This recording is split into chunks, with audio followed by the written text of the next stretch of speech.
Everyone, ಹಬ್ಬದ ಊಟಗಳಲ್ಲಿ ಎಲ್ಲ ಥರದ ಕಾಳು ಮತ್ತು ತರಕಾರಿಗಳನ್ನು ಹಾಕಿ ಮೈಲ್ಡ್ ಮಸಾಲೆ ಹಾಕಿ ಮಾಡುವಂಥ ಮಸಾಲೆ ಪಲ್ಯ ಎಷ್ಟು ರುಚಿಯಾಗಿರುತ್ತೆ. ಇವತ್ತು ಅದೇ ಮಸಾಲೆ ಪಲ್ಯನ ಹೇಗೆ ಮಾಡೋದು ಅಂತ ತೋರಿಸ್ಕೊಡ್ತಾ ಇದ್ದೀನಿ. ಈ ಪಲ್ಯನ ಹಾಗೆ ತಿನ್ನಲಿಕ್ಕೂ ಮತ್ತು ಚಿತ್ರಾನ್ನ ಜೊತೆ ತಿನ್ನಲಿಕ್ಕೂ ತುಂಬ ಚೆನ್ನಾಗಿರುತ್ತೆ. ಜೊತೆಗೆ ಪೂರಿ, ಚಪಾತಿ, ದೋಸೆ, ಅಕ್ಕಿ ರೊಟ್ಟಿಗೂ ಕೂಡ ಒಳ್ಳೆ ಕಾಂಬಿನೇಷನ್. ಈ ಪಲ್ಯದಲ್ಲಿ ತರಕಾರಿಗಳ ಜೊತೆ ಕಾಳುಗಳನ್ನು ಕೂಡ ಹಾಕೊಳ್ಳೋದ್ರಿಂದ ಎಕ್ಸ್ಟ್ರಾ ಟೇಸ್ಟ್ ಕೊಡುತ್ತೆ. ಹಾಗಿದ್ರೆ ಬನ್ನಿ, ಇಷ್ಟು ರುಚಿಯಾದ ಮಸಾಲೆ ಪಲ್ಯನ ಹೇಗೆ ಮಾಡೋದು ಅಂತ ನೋಡೋಣ. ಮೊದಲಿಗೆ ಪಲ್ಯಕ್ಕೆ ಬೇಕಾದ ಮಸಾಲೆನ ರೆಡಿ ಮಾಡ್ಕೊಳ್ಳೋಣ. ಇಲ್ಲಿ ನಾನು ಕಾಲು ಹೊಳಕೆಯಷ್ಟು ತುರಿದಿರೋ ಕಾಯಿನ ಜಾರಿಗೆ ಹಾಕಿದ್ದೀನಿ.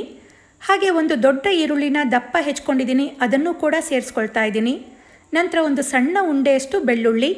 ಈರುಳ್ಳಿ ಬೆಳ್ಳುಳ್ಳಿ ಹಾಕೊಳ್ಳೋದು ಇಷ್ಟ ಇಲ್ಲದೇ ಇರೋರು ಸ್ಕಿಪ್ ಮಾಡ್ಬೋದು. ಹಾಗೆ 1/4 ಇಂಚಷ್ಟು ಶುಂಠಿ, ನಂತರ ಸಣ್ಣ ಪೀಸಷ್ಟು ಚಕ್ಕೆ, ಒಂದು 3ರಿಂದ 4 ಲವಂಗ. ಇದಕ್ಕೆ ಚಕ್ಕೆ ಲವಂಗ ಕಡಿಮೆನೇ ಹಾಕ್ಕೊಳ್ಳಿ. ಈಗ 2 ಟೀ ಸ್ಪೂನಷ್ಟು ಹುರಿಗಡಲೆ. ಈ ಹುರಿಗಡಲೆ ಹಾಕೊಳ್ಳೋದ್ರಿಂದ ಪಲ್ಯಕ್ಕೆ ಮಂದನೂ ಕೊಡುತ್ತೆ, ಜೊತೆಗೆ ರುಚಿನೂ ಕೊಡುತ್ತೆ. ಹಾಗೆ ಒಂದು ಟೊಮ್ಯಾಟೋನ ದಪ್ಪ ಹೆಚ್ಕೊಂಡಿದ್ದೀನಿ, ಅದನ್ನು ಕೂಡ ಹಾಕ್ಕೊಳ್ತಾ ಇದ್ದೀನಿ. ಖಾರಕ್ಕೆ ಬೇಕಾದಷ್ಟು ಹಸಿಮೆಣಸು.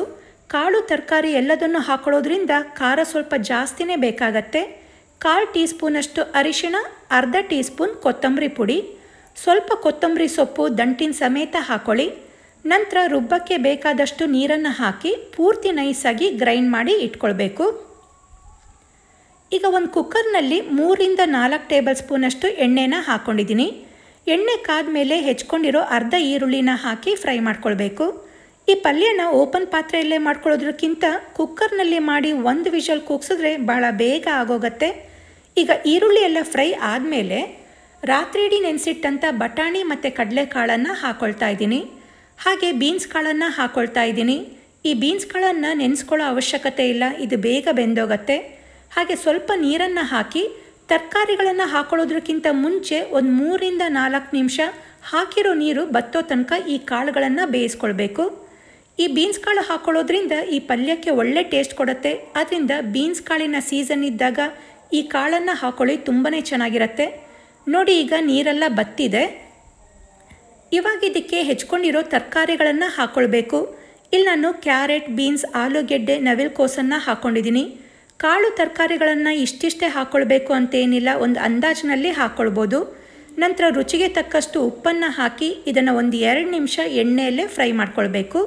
ನೀರೇನು ಹಾಕ್ಕೊಳ್ಳೋದು ಬೇಡ.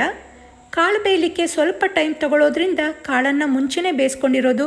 ತರಕಾರಿಗಳು ಬೇಯಲಿಕ್ಕೆ ಜಾಸ್ತಿ ಟೈಮ್ ತೊಗೊಳ್ಳಲ್ಲ, ಅದರಿಂದ ಒಂದು 2 ನಿಮಿಷ ಫ್ರೈ ಮಾಡಿಕೊಂಡ್ರೆ ಸಾಕು. ಈ ರೀತಿ ಫ್ರೈ ಮಾಡ್ಕೊಂಡ್ಮೇಲೆ ರುಬ್ಕೊಂಡಂಥ ಮಸಾಲೆನ ಹಾಕ್ಕೊಳ್ತಾ ಇದ್ದೀನಿ. ಹಾಗೆ ಪಲ್ಯದ ಕನ್ಸಿಸ್ಟೆನ್ಸಿಗೆ ಬೇಕಾದಷ್ಟು ನೀರನ್ನು ಹಾಕಿ ಒಂದು 2 ಬದನೆಕಾಯಿನ ಹೆಚ್ಕೊಂಡಿದ್ದೀನಿ, ಅದನ್ನು ಕೂಡ ಸೇರಿಸ್ಕೊಳ್ತಾ ಇದ್ದೀನಿ. ಈಗ ಇದನ್ನು ನೀಟಾಗಿ ಮಿಕ್ಸ್ ಮಾಡ್ಕೊಳ್ಬೇಕು. ಬದನೆಕಾಯಿನ ಮುಂಚೆನೇ ಹಾಕಿಬಿಟ್ರೆ ತುಂಬ ಬೆಂದೋಗ್ಬಿಡತ್ತೆ, ಆದ್ದರಿಂದ ಕೊನೆಯಲ್ಲೇ ಹಾಕ್ಕೊಳ್ತಾ ಇದ್ದೀನಿ. ಈ ರೀತಿ ಚೆನ್ನಾಗಿ ಮಿಕ್ಸ್ ಮಾಡ್ಕೊಂಡ್ಮೇಲೆ ಕುಕ್ಕರ್ ಲಿಡ್ ಕ್ಲೋಸ್ ಮಾಡಿ ಜಸ್ಟ್ 1 ವಿಷಲ್ ಕೂಗಿಸ್ಕೊಂಡ್ರೆ ಸಾಕು. ಈಗ 1 ವಿಷಲ್ ಕೂಗಿ ಕುಕ್ಕರ್ ಪ್ರೆಷರೆಲ್ಲ ಹೋಗಿದೆ. ಕೊನೆಯದಾಗಿ ಹೆಚ್ಕೊಂಡಿರೋ ಕೊತ್ತಂಬರಿ ಸೊಪ್ಪನ್ನು ಹಾಕ್ಕೊಂಡು ಮಿಕ್ಸ್ ಮಾಡ್ಕೊಳ್ಬೇಕು. ಈ ಪಲ್ಯಕ್ಕೆ ತರಕಾರಿಗಳನ್ನು ತುಂಬ ಮೆತ್ತಗೆ ಬೇಯಿಸ್ಕೊಳ್ಬಾರ್ದು, ಆದ್ದರಿಂದ ಜಸ್ಟ್ 1 ವಿಷಲ್ ಕೂಗಿಸ್ಕೊಂಡು ಬೇಯಿಸ್ಕೊಂಡ್ರೆ ತರಕಾರಿಗಳು ಬಾಯಿಗೆ ಸಿಗೋ ಥರ ಇದ್ದರೆ ಪಲ್ಯ ತುಂಬಾ ರುಚಿಯಾಗಿ ಬರುತ್ತೆ. ಈಗ ತುಂಬಾ ರುಚಿಯಾದಂಥ ಕಾಳು ತರಕಾರಿಗಳ ಮಸಾಲೆ ಪಲ್ಯ ರೆಡಿಯಾಗಿದೆ. ಮಸಾಲೆನ ತುಂಬ ಕಡಿಮೆ ಹಾಕಿರೋದ್ರಿಂದ ಕಾಳು ತರಕಾರಿಗಳ ರುಚಿನೇ ಈ ಪಲ್ಯದಲ್ಲಿ ಜಾಸ್ತಿ ಇರುತ್ತೆ. ಖಂಡಿತ ಎಲ್ಲರಿಗೂ ತುಂಬಾ ಇಷ್ಟ ಆಗುತ್ತೆ. ನೀವು ಇದೇ ರೀತಿಯಾದ ಪಲ್ಯನ ಹಬ್ಬಗಳಲ್ಲಿ ಮಾಡ್ಕೊಳ್ತೀರಾ? ಕಮೆಂಟ್ ಮಾಡಿ ತಿಳಿಸಿ. ಈ ಕಾಳು ತರಕಾರಿಗಳ ಮಸಾಲೆ ಪಲ್ಯ ನಿಮಗೆ ಇಷ್ಟ ಆಗಿದ್ದರೆ ವಿಡಿಯೋಗೆ ಲೈಕ್ ಕೊಡಿ, ಶೇರ್ ಮಾಡಿ. ನನ್ನ ಚಾನಲ್ನ ಸಬ್ಸ್ಕ್ರೈಬ್ ಮಾಡ್ಕೊಂಡಿಲ್ಲ ಅಂದರೆ ಸಬ್ಸ್ಕ್ರೈಬ್ ಮಾಡ್ಕೊಳ್ಳಿ. ಹಾಗೆ ಇನ್ನೂ ಹೊಸ ರೆಸಿಪಿಗಳಿಗೆ ನನ್ನ ಚಾನಲ್ನ ಫಾಲೋ ಮಾಡೋದನ್ನು ಮರಿಬೇಡಿ. Thank you.